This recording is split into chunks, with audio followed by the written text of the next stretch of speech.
Welcome to the Land, your bet sports betting show.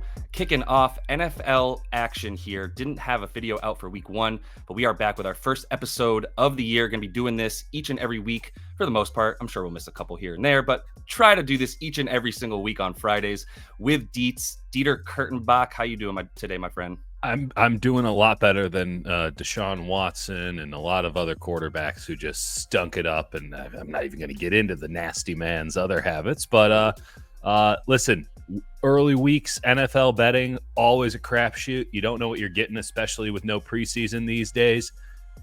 So let's take a shot at this one, buddy. Let's take some shots in the dark out here.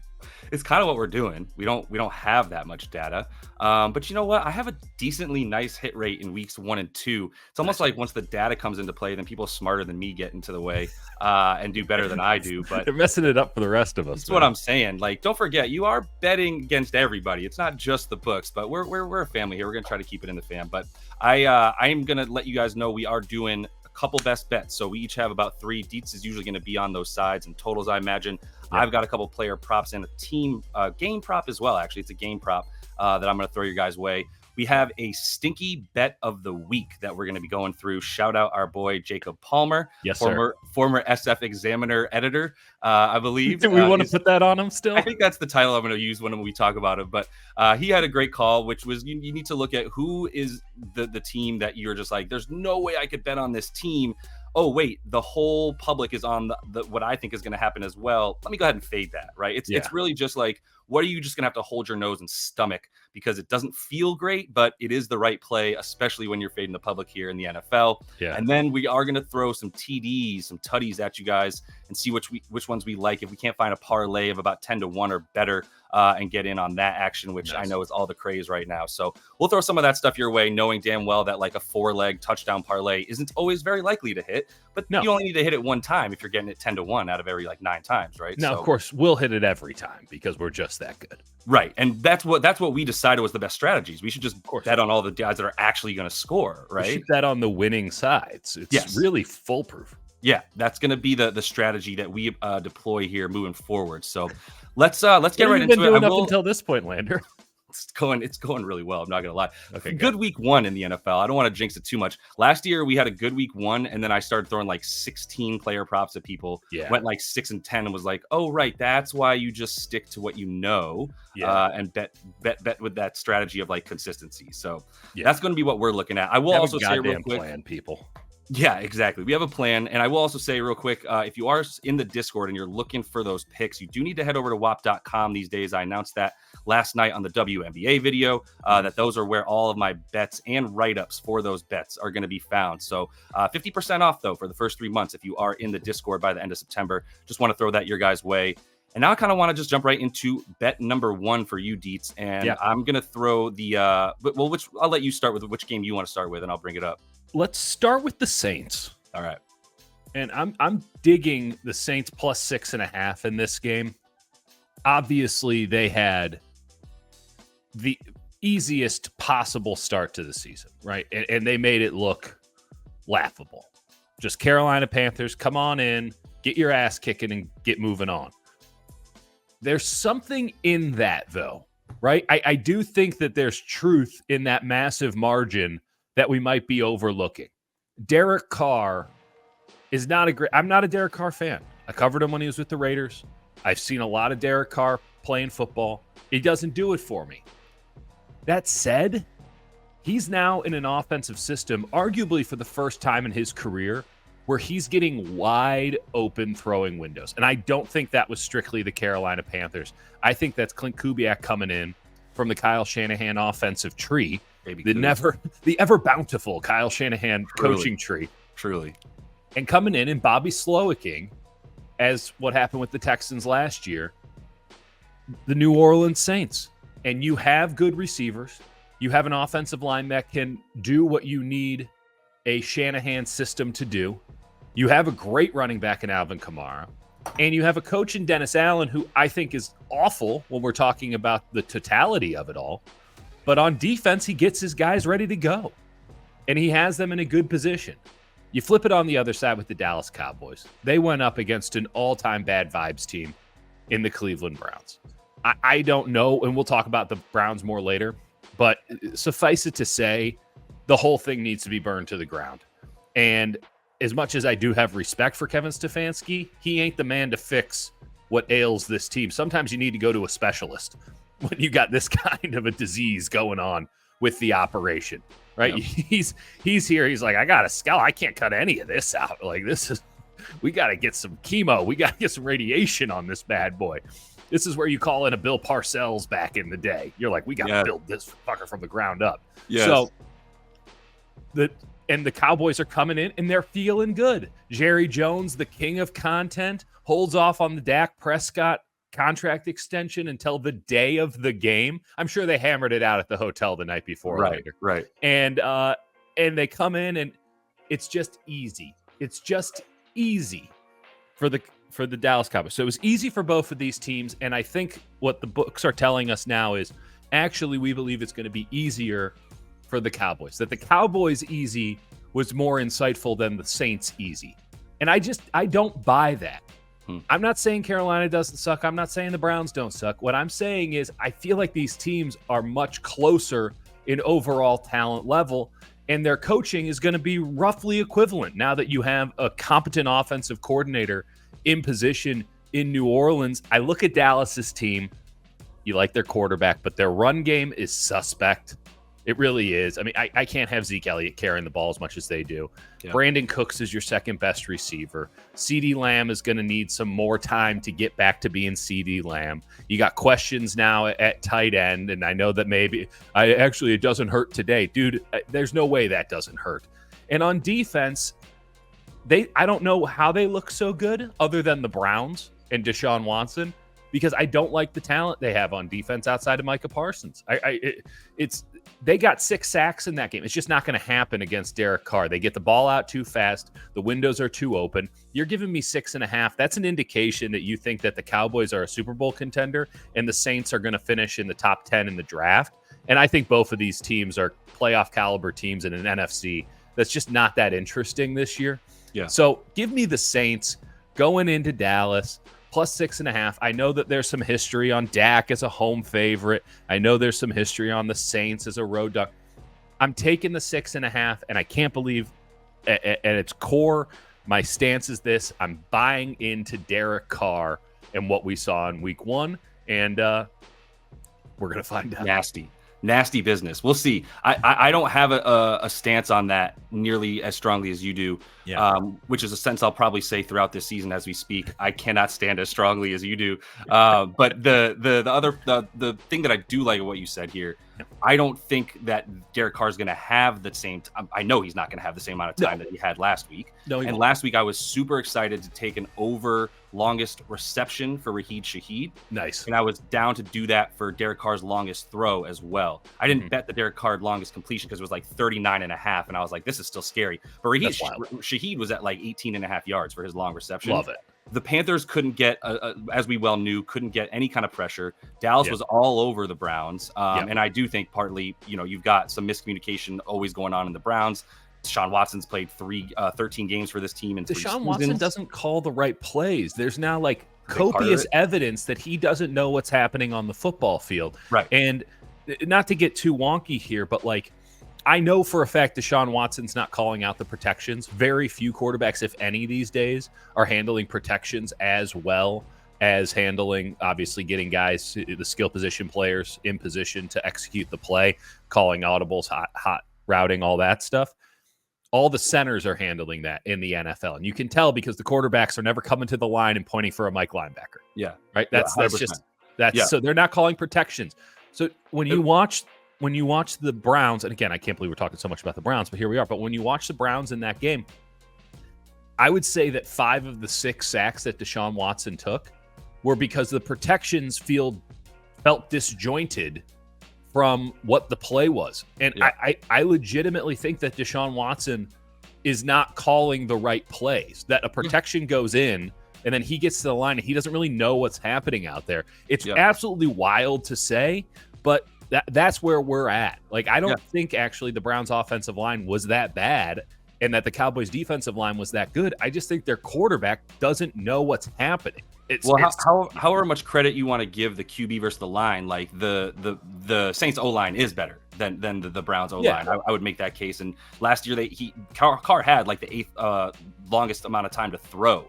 He was not getting pressured that much. And when you brought in the Panthers last week, a team that was in the bottom 5 and bringing pressure, then they lost Derek Brown for the season as well. Then it was just good night. Like he's going to just sit there, have a cup of coffee. And we saw what happened in Tampa Bay with, you go up against a Washington team that basically doesn't have a defensive line, and Baker Mayfield looked like a god. So yes, there is a fall off to be had, but is it a fall off? A different situation, no? Like we're going to see Derek Carr get the ball out in 2 to 3 seconds a lot more often than he did last week. I think for player props in this one, you can consider some unders as far as like longest stuff for Shaheed. Maybe you go to Olave in this game as well. That's not a prop that I'm bringing, but I think he's obviously become a lot more of the short target guy for Carr and alongside Kamara. So I'm with you on that. I want to move on to one more play that I've got here, and it's not in the same game, but I'm going to get to my first one, and it's in the Ravens and the Raiders game, as you mentioned previously, covering the Raiders. So here's where I'm at with this one. I'm going Lamar Jackson under 29.5 passing attempts. This is not something that he does very often, throw 30 times. So there's a couple things in our favor here. One, you just saw him throw the ball 41 times. Todd Monken is still his offensive coordinator. People are going to rely on that as the sort of game plan and priority. However, that was against the Chiefs. That was against a team that they were coming back essentially the whole game. And even when you're not coming back against the Chiefs, if you're down 10, you need to score because the likelihood you're going down 17 in the near future is pretty high. Way that especially the way they've been controlling the clock. That said, now you've come into a game where he is favored. 8.5 is where it's at right now. It's been as high as 9.5 in this game. Very high total, but like everybody's ready for the Ravens. Perfect spot. Can't go 0-2. Really just want to take advantage of smashing a team that, they should be able to smash, especially the way that Antonio Pierce looks about as lost as Deshaun Watson did last week, to the point you made. Really sad when you look over the sideline and the camera picks up Antonio Pierce hunting on 4th and 1 on his 43. Should I go for it? Not a good look. He was asking, should I go for it? And it's like, dude, you're the one who's supposed to make that decision. Also, it's the easiest decision in the history of mankind. It's legitimately the most cowardly punt in the history of the NFL. It's like being on the beaches of Normandy and the general going, should we attack? Like, what should we do? Like, I don't know. You're leading in your own territory, losing with 7 minutes to play in the fourth quarter. And my favorite argument too is it was a 4th and 1, right? It wasn't 4th and 9. It wasn't a long 4. It was 4th and 1. And all Antonio Pierce has been brought in to do is be like their Dan Campbell, which is like, we're gonna pound the rock. He did it last year. You're gonna get a yard, and that's it. Then you get a 4th and 1 in a situation where you need to score a touchdown to tie the game with 7 minutes to go. And Antonio Pierce looks at his offense and goes, I don't trust them to get a yard. Yeah. Sell me on anything Raiders from here on out. I can't. That's a part of this. This is positive game script for Lamar. He wants to run. Plus, this defense is tailor-made to make him run. Crosby will be back there. We know that. At this point, Wilkinson was a pretty good run stuffer as well, but this team is better against the pass, as shown as last year, where they were basically like bottom 10 in terms of pass DVOA, top 10 in rush, or but the opposite of what I just said. Right. In pass DVOA, not rush DVOA, where they were bottom 10. So you're gonna run on this team, and even when he throws, he's likely going to get forced out a decent amount, and is not really necessarily going to be waiting for guys to get downfield. But if his first or second read isn't there, Lamar's gone right at that point. Plus, follow the money. Derrick Henry still hasn't. It's been one game, but you're going to want to pay the man or give the ball to the man that you just paid that much money. I just don't think there's a way this happens. The one stat that I really loved was last year when this team won by 9 points or more, which happened 10 times. Lamar Jackson went under this number in 8 of 10. And the only time that he didn't was when they beat the 49ers, and you don't run on the 49ers. So, of course, he was throwing against them like 35 times, and that was how they ended up winning that game by 2 scores. But the hit rate here for him to go under in this exact type of context is perfect. Can I throw you one more reason as to why I like the under on that as well, why I'm going to ride with you on this? Absolutely. I don't think they need that many plays to beat the Raiders. Yeah. How about an over Lamar yards, under attempts combo there? That's a nice little negative correlation parlay. I like that. I just as much as everyone, I know the sharps are kind of in on the Raiders and that they think that there's something better going on. And I do like some of their talent, but I don't know how you can respond from from what happened last week positively if you're the head coach and the only thing you're providing is vibes and you just absolutely crater yourself that hard. Yeah. Also, let's note, we go, oh, well, it's kind of a body blow game. In the last, Ravens had a lot of plays, right? And he's not only throwing it 41 times, he's rushing it 16 times. Lamar took a lot of, it's just a lot of plays for Lamar Jackson on the field. Yeah. Well, he's got a longer amount of time to rest. He hasn't played since last Thursday. So I don't read that much into time of possession, body blow game, anything like that, which is 100%. Something I think we're going to be talking about a lot. This season. I completely agree. Let me move you on to your second best play here. Yeah. Let's talk about them Seattle Seahawks, buddy. Chickens, baby. Let's just acknowledge what happened with the New England Patriots last week. Please. Let's just be very clear about what happened. Jacoby Brissett did not turn the ball over. He also did almost nothing else. Yeah. Impressive. Hey, nothing but credit to my man, Jacoby Brissett. He was asked to do a job, and he did it. Yeah. He was a minus 1.3 points versus an average starter in that game. He completed 62% of his passes for 121 yards. Now, they ran the ball. Yeah. And that was impressive enough. But not Baltimore. Same division. The Bengals, while they are having to cross the street to go to practice, and you got Joe Burrow, you want to talk about bad vibes? Yeah. You don't have T. Higgins. Jamar Chase is there, but he ain't there. Kind of there. Joe Burrow's wrist is all sorts of messed up. And think about last year with Joe Burrow. Has Joe Burrow ever had a training camp? Has he ever had a training camp? He hasn't. So it always takes a long time for the Bengals to round into whatever form they're going to be. I mean, last year was like week 6 or 7, right? Because of Burrow's calf injury. And then eventually he figured out, I just need to start going back there, 2-3 step drop, just get it out fast. Yeah. They finally figured it out. Zach Taylor is technically an AFC champion coach. I have no idea what he does. He looks like a guy who they found in the crowds. He's an insurance salesman, and every week they bring him in, and they're like, can you coach the team? And he does a pretty good job, all things considered, in that regard. Yeah. But I don't know what it is he's good at, other than knowing Sean McVay. And the Bengals, I have to just wipe them away every September, which is, by the way, bad policy. Stop doing that. Yeah. But wipe them away every September. First game, Joe Burrow hasn't looked good in the first 4 weeks of a season in forever because he never gets a training camp. And the Patriots, credit to Gerard Mayo, credit to the Patriots operation. I thought they had a chance of not winning a game this season. They're at least soundly coached. Yeah. Right? And defensively, I don't think they're explosive, though I really love Christian Gonzalez on the back end. They're a soundly coached defensive team. There's credit in that. There's something that they're going to give you a good effort. And then on the offensive side, they're just trying to execute the most conservative game plan possible. Now let me introduce you to the Seattle Seahawks. Please, that's what I was going to ask. Agents of chaos. Agents of chaos through and through. The offense, whether it's Geno Smith or obviously the ultimate chaos merchant before him, Russell Wilson, the Seahawks have never had a normal offensive game. It's always wild. It's really quite fun. And I live in the Bay Area. You live in the Bay Area. Like, we know a million Niners fans, and they hate the Seahawks. I think the Seahawks are the most fun team from a neutral perspective every week because you don't know what. They had 2 safeties against them last week and still won. 2 safeties in the first half. I've never seen that. Every week it's chaos on offense. And I appreciate that they have understood what's going on. I mean, they do those Native American, like we respect that we do native lands and all this stuff before game. They've understood that they are clearly on some sort of a burial ground at that stadium, and they're just leaning into it now because they go out and they hire the boy genius, Mike McDonald. Right. And when you talk about chaos on defense, that's what the Baltimore Ravens were last week. We're going to put 9 guys on the line last year, 9 guys on the line of scrimmage. You figure out who's coming. Right. And they have the talent there to execute that game plan. Now, it's going to take some time to really come into its full form, but we already saw the fruits of that labor against a rookie quarterback in week 1.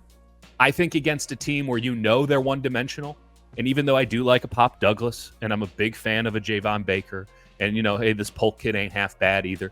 As much as I like some of the skill position players for the Patriots, I don't like that offensive line, and I don't like a quarterback who's going to have to diagnose things on the fly. And I just think that Seattle can give you a competent enough offensive performance and then combine that with a defensive performance that is tailor-made to mess up whatever the Patriots are doing. And I'm looking at 3.5. I know you got to fly across the country. It's early. The weather's not going to be a factor in this one. I'm pounding the Seahawks in this game. I don't think they win by 3.5. I think they win by 7, 10, 14. I'll play alternate lines all day on this. I think it's going to be an absolute comeback to earth moment for the Patriots, a team that we all agreed was going to suck. Right. And I think that the Seahawks are in a perfect position to take advantage. And that's what it comes down to is, do you think, because the thing that about going cross country to the East Coast obviously always scares me a bit. I'm playing at what you perceive to be 10 a.m. on your biological clock. Right. But regardless, if you do believe the Patriots are as bad as they were the beneficiaries of a ton of short fields. Joe Burrow looked lost. Look, the Geno Smith era could be filled with a few more INTs as well. But more importantly, like, you make Jacoby Brissett beat you. Make him beat you. And if he is forced to beat you rather than manage a game that his team is up, much different scenario. That's why I really did end up liking the Pats as soon as Higgins was out and Chase was still like, maybe I'll play, I don't know. Then it was like, all right, this is probably like a lot of people are about to lose their survivor. He's a little I'm out. Yeah, I was all in. It was a fun 4 hours that we had that survivor pool open. If they would have signed Chase, we wouldn't even be having this conversation. Like, I'm not even. I'm not sure if that's actually the case because of the Burrow wrist injury. Like, he never practiced more than 3 days in a row. The Burrow wrist thing is going to be really something, especially if this thing doesn't get back on the right track. I'm not on the Bengals. I'm not going to touch the Bengals until October 1 when I feel like, okay, either they're getting better or this thing's about to go completely off the rails. Yeah. But again, reading into New England on, they're not as bad as we thought.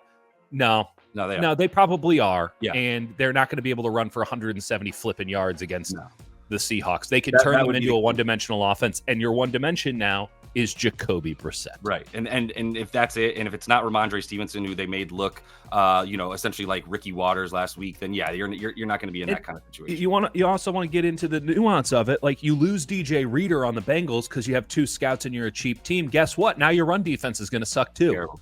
Which was you're losing linebackers. Was how they got to the Super Bowl. To answer your question, it was a big part of how they got to the Super Bowl. You couldn't run on that team, right? That's right. And the linebacker play on top of it that helped in coverage as well. So now they've lost safety that helped out in the run, linebackers that helped out in the run, and then they got rid of their one of the few guys in the NFL who could take on 2 men and win every time. Yeah. And now, I can't believe their run defense stinks. What are the odds? How does that math? But all right, let me move us to my second bet that you're going to look. We're going to have a segment here in a minute called Stinky Bet of the Day. Yeah. I mean, Stinky Bet of the Week, whatever you want to call it. This is going to be Stinky Best Bet, to be honest with you, because you have to hold your nose and bet it. But the matchup is there, and I'm just going to go back to the voodoo of Terry McLaurin versus the Giants. So I'm taking Terry McLaurin over 3.5 receptions. Okay. That's too low of a number, first of all. Low.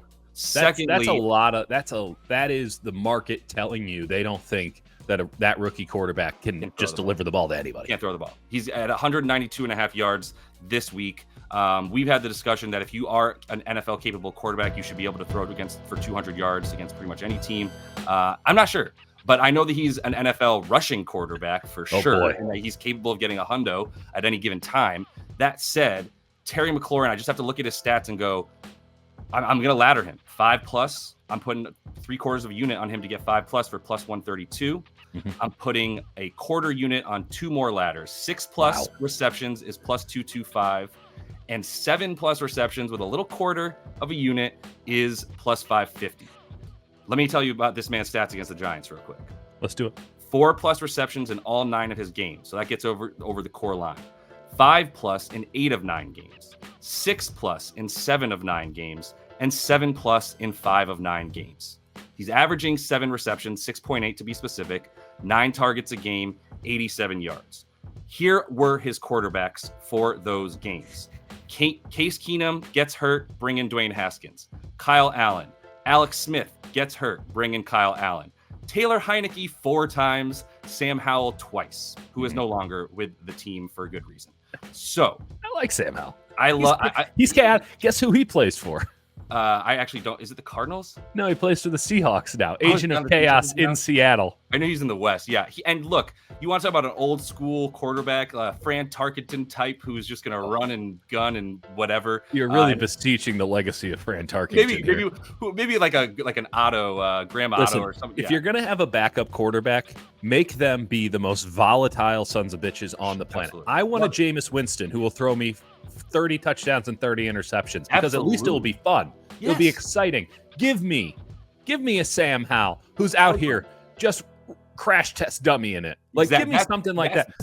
This boring ass, here's Brandon Allen. I don't want to watch that. No one wants to watch Brandon or Kyle Allen play football anymore. That's I promise you. But regardless, those were his quarterbacks. So, like, look, you can make the case Taylor Heineke is he is a much better thrower than Jaden Daniels currently is. Let's give the Rook a little bit of leeway after 1 week.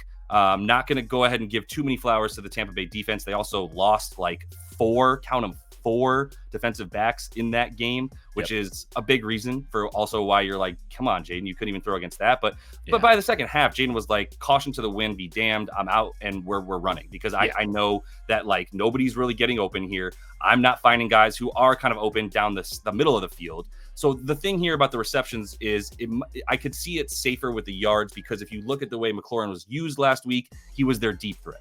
His ADOT ended up being 6th overall in the week. And he had 2 separate deep balls that were thrown his way, also tied for 6th on the week. So there was a lot more like less possession receiver style stuff for Terry, a lot more X out or even Y at times, and just flying to a degree. But the most important thing is he was on the field, 81% snap share, 100% route participation. Yeah. If you're getting 100% route participation, I know you are the number 1 wide receiver on this team. And there's no more. Who else would it be? Luke McCaffrey? I don't. Can you say the other dude's name for me? Zacharias? Is that what was his last? How do you say JJ Zacharias? Yeah, Zachariah. Yeah, I always say Zacharias, but either way, yeah, that's that. It doesn't matter. He's not. If that's your number 2 wide receiver, you don't have one. Right. 100%. So that's it. And like maybe Jaden didn't have a very obviously pass heavy script last week. I'm going to give him the benefit of the doubt. The Giants allowed the 4th most receptions to receivers last year. They just signed a Dory Jackson or whatever the ghost of a Dory Jackson is.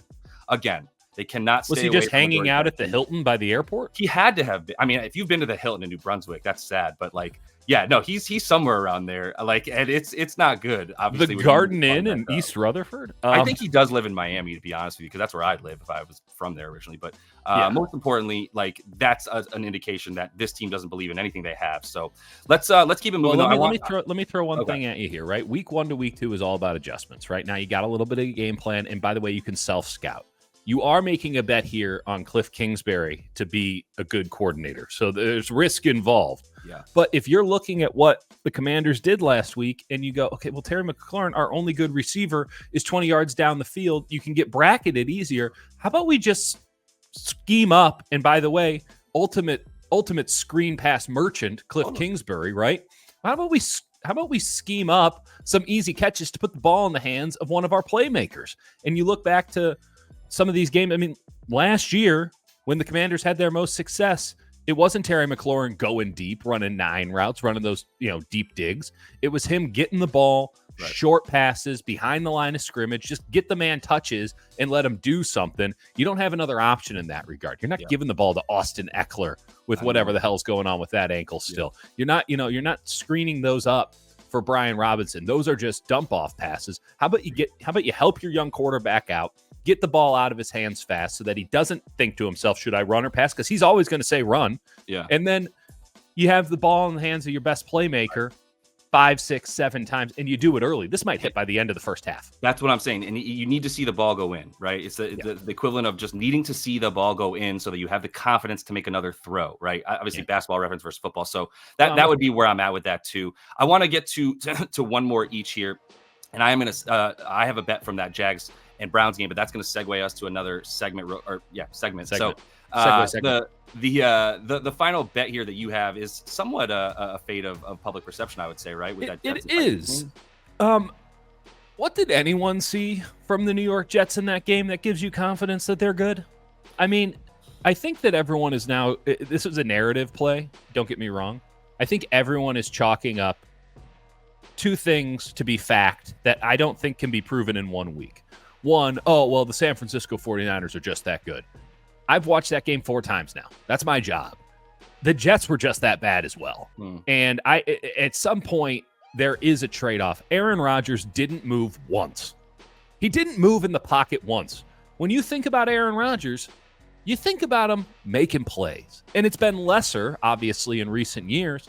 But he just went back there, stood back there, and some of the passes that he delivered, great balls. But I didn't see a lot of zip on the passes compared to Aaron Rodgers because I was having to go back watch 2021 Packers film to try to get an idea of what was going to go on in that game. That was a very, very different quarterback. Yeah. Exceptionally different quarterback. And they're running Breece Hall into their center's ass time and time again.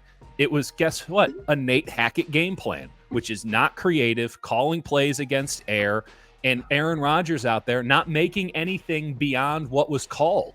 So I have no faith in the Jets offense, and I have very little faith in the Jets defense, given what I saw from that defensive line. They got pounded. Now, let's flip it over to Tennessee. Everyone's going, well, Will Levis sucks. He absolutely sucked in that game. No one's arguing that Will Levis did not suck in that game. And I've never once said that Will Levis is a good quarterback, but I'll tell you what, I like every other player on that team. Yeah, I really like what they've done on the offensive line. Can I bring something up real quick that's interesting? Someone said to me the other day, Malik Willis is not Jordan Love. And I was like, no. Malik Willis isn't even Will Levis. Yeah. Could you imagine him back in this offense this year? Like, at least Will Levis can throw the ball past 12 yards accurately. That's all. If he's not pressured because he has to do the whole setup thing because he's too stiff from all the mayonnaise. But that's a problem. And it's going to limit the Titans, and it's probably going to put them in no man's land this year because I love that defense. I love that defense, especially on the defensive line. I think they have good linebackers, too. I think across the board, that's a good, solid, top 15, maybe even top 10 NFL defense. And then on the offensive line, they can move dudes on the offensive line in his own running scheme. They really can. And I thought that they did a number on a Bears front, which is pretty impressive. Supposed to be their strength, And so you get a nice 1-2 punch in the backfield. You have good receivers on that team. In fact, you're loaded up at receiver. If your quarterback can just manage the game, which we clearly saw he couldn't do against the Bears. Yeah. But if he can just manage the game, right? You're talking about self-scouting now. Like, hey, Will, don't do that again. Hey, Will, maybe we just hand it off a couple more times. You have to go full Garoppolo with this guy. You have to give him a game plan that he can't possibly mess up. And he'll still probably push it a little bit, but you have to simplify the game plan for him a little bit because he can't execute big-time things. You have the weapons around him and the offensive line in front of him to be able to do that, and I didn't see the Jets move anybody. Quentin Williams is going to go up against a line that can actually help stop him. Yeah. You're going up with – if I'm Brian Callahan, I'm looking at what the Niners did, and I say, well, shit, I can do that too. I can run inside zone, outside zone at Sauce Gardner, inside zone at Javon Kinlaw. Again. That's all the 49ers did. It was the most simple game plan known to man, and it looked dominant. And because we think Kyle Shanahan, offensive genius, we go, wow, that must have been really complex stuff. There was nothing complex about any of it. It was the most simple stuff ever. The Jets just had no ability to get up in it. If you think on a short week, Aaron Rodgers is somehow going to morph into the old version of himself, I got bad news for you. If you think that what the Titans did against the Bears, well, they lost on special teams, and they lost because of one of the worst interceptions you'll ever see in your life. Yeah. Neither of those two things are going to carry over because the Bears are a really good defensive and special teams team, and that was a terrible interception that will be coached out. If he does it again, he gets benched, and they just find somebody off the street. For the Titans to be getting 4 points at home to a Jets team that proved less than nothing, they convinced me in 1 week that they don't have the fortitude to get through these next couple of weeks to maybe find out what's on the other side of it. They're not tough enough. They're not strong enough. Short week on the road. Give me the Titans plus 4 through and through. Love the conviction. I do. I don't have the same level about that specific bet. I still know that is the right side to be on for this game. Everyone still just wants to believe in the Jets, and I think we need to see it before we can believe it. To see Aaron Rodgers move. That's what I'm saying. With Aaron Rodgers, we need to see it. Right. He's not even planting. And the money is coming in on the Jets, I believe, as well. So like that actually it continues to get bet into our favor here. There's a 3.5 hanging around, but I would definitely lean much more strongly towards what you're saying. I'm going to close out best bets here before we get into our stinky bet of the week with a game with the Browns and the Jags. And this is a bet, unfortunately, you can only get on DraftKings, but I still feel okay giving out because if you're betting in this country, you probably have DraftKings and FanDuel at this point. So that said, you can get over 2.5 turnovers total in this game between the Jaguars and the Browns. I would play this up to minus 150. It's minus 130. I would play this if I could get an alt on it and play 3.5. The Browns are going to have 3 turnovers. What are we talking about here? Right. So this is just so simple. I love the slop so much for this bet. It's insane because what we're talking about here is 2 teams who just flat out turn the ball over. That's right. And force you to turn the ball over. It's really that simple. So last year, right, the Browns, most turnovers in the league, 37 of them. Want a big reason for that? Deshaun Watson played 6 games, turned it over 9 times. That's incredible. 5 fumbles and 4 INTs in 6 games. That doesn't know the play.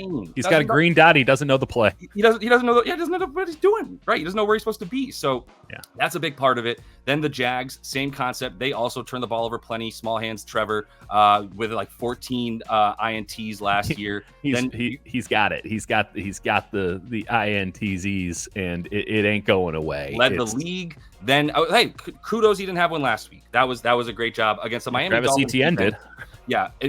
And precisely, Etienne's the other guy. So Etienne, Deshaun Watson, and Trevor Lawrence are going to bring this bet to glory. They're all in one game, and you're saying all 3 of those guys are going to be under 2.5. Deshaun had 2 picks and a fumble last week. I'll say this about Deshaun: it's hard to be intercepted when you're throwing it into the first row of the stands. That's fair. That is a good point. That said, there's going to be a couple throws inside the hash marks and inside the lines here that are going to be enough for this Jags defense. Does a great job. 10th most turnovers that they forced last year. By the way, the Cleveland Browns forced the 5th most last year. And Jim Schwartz is going to be living inside of Deshaun Watson's jersey with that Jags defense. That's right. So there's plenty of reason to like them to get these turnovers. I think that this hits maybe by the Browns itself, but we have the benefit of an Etienne fumble or a Trevor Lawrence pick. Plus, the Etienne fumble, there's a little bit of when it rains, it pours. And now Tank Bigsby's breathing down his back going, hey, I'm not as bad as everyone thought I was last year. That's right. I stopped fumbling as Tank Bigsby. So now, right, we're in a position where it's like there's a little bit more pressure on Etienne, who is probably having some of those demons recalled of his fumble problems from college. Let's push it one step further. No team in the NFL likes to drop passes like the Jacksonville Jaguars. I mean, they are next level. And drop passes can easily drop in to a defensive back's hands. When the ball is just up for grabs like that, because it doesn't have to be a drop where it just goes straight to the ground. It can pop up, and that's free money. That's free real estate. You got to take it. And 2.5 is a big number. That tells you a lot, right? Turnovers 2.5, and yet still you're like, oh yeah, what's more likely, 1 or 5? Yeah, precisely. Easily 5. 5. So let's ride. Let's ride.